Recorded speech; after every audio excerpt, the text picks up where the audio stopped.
Welcome to Concrete Block, the podcast where we dive into the latest news and current events. I'm your host, Walter. Today, we're going to tackle a story that's been making headlines in recent weeks. The U.S. government shutdown has been a major point of contention, but amidst all the chaos, another significant development has emerged. We're talking about the effort to unseal the files related to Jeffrey Epstein and Ghislaine Maxwell. For those who may not be aware, Epstein was a financier who was accused of sex trafficking and abusing numerous young girls, while Maxwell was his associate and alleged accomplice. The case has sparked widespread outrage and calls for justice. Recently, a newly elected Congresswoman, AIDailyPress, has been at the center of attention. She's been waiting to be sworn in, but House Speaker Johnson had delayed her swearing-in ceremony, citing the government shutdown as the reason. However, many have speculated that the real reason might be related to Grijalva's intention to participate in a discharge petition that would force a vote on unsealing the Epstein and Maxwell files. Grijalva has finally been sworn in, and she's wasting no time in addressing the issue. She's called the delay unconstitutional and illegal, and has expressed her hope to expedite the vote on the Epstein files. The bill in question would require the release of all documents related to the Epstein case, which could potentially implicate several high-profile individuals. It's worth noting that the House Oversight Committee has already released over 33,000 pages of documents related to the case, but many argue that this is not enough.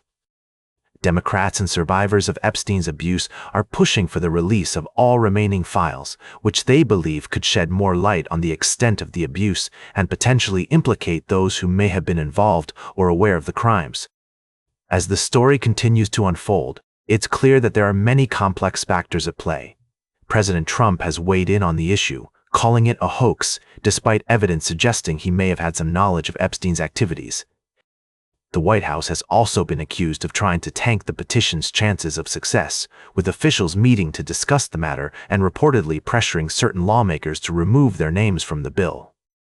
We'll be keeping a close eye on this story as it develops, and will provide updates as more information becomes available. For now, it's clear that the fight for justice and transparency in the Epstein case is far from over. We'll be right back with more of today's top news on Concrete Block. Welcome back to Concrete Block. We're glad you're still with us as we dive into our middle segment. Today, we're discussing the latest developments in the U.S. travel industry, which has been severely impacted by the ongoing government shutdown. According to recent reports, over 850 flights have been canceled in the United States early on Wednesday, with many more delayed.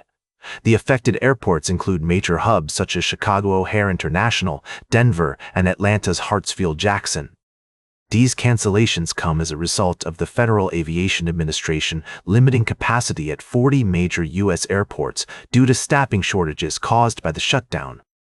Many federal employees, including Transportation Security Administration staffers, are working without pay, leading to disruptions in air traffic control and other essential services. It's worth noting that the government shutdown has been ongoing for several weeks, with both parties struggling to come to an agreement on key issues. The impact of this shutdown is being felt across various sectors, including travel, healthcare, and education. As the situation continues to unfold, we'll be keeping a close eye on developments and bringing you updates as more information becomes available. In the meantime, travelers are advised to check with their airlines for the latest information on flight cancellations and delays. We also urge our listeners to be patient and understanding of the challenges faced by federal employees who are working tirelessly to keep our air travel system running despite the difficult circumstances. Welcome back to Concrete Block. Today, we're discussing the ongoing government shutdown and its impact on the aviation industry. As we've been following the story, flight disruptions have become a major concern for travelers across the country. According to reports, over 2,100 flights have been canceled every day, and 8,800 have been delayed in the last 4 days alone. Airlines have warned that even if the shutdown ends soon, it will take time for travel schedules to resume to normalcy. The flight cuts ordered by the Trump administration have entered their 5th day, and airlines are struggling to keep up with the demand. Experts say that the commercial aviation system is approaching a complete meltdown, with the 4 largest U.S. carriers canceling or delaying almost 40% of their flights. The reasons behind this chaos are complex, but it's clear that the shutdown has had a devastating impact on air traffic control and airline operations. Air traffic controllers are essential to ensuring safe and efficient air travel, and their absence has led to a ripple effect throughout the system. Airlines employ sophisticated operational models to optimize efficiency and profitability, but these models assume normal levels of disruption. With cancellation rates closer to 1%, airlines can usually recover quickly from disruptions. However, the current situation is unprecedented, and the effects will be felt for days, if not weeks, after the shutdown ends. As we look ahead to the holiday season, with over 31 million people expected to fly this year, the prospect of continued disruptions is alarming.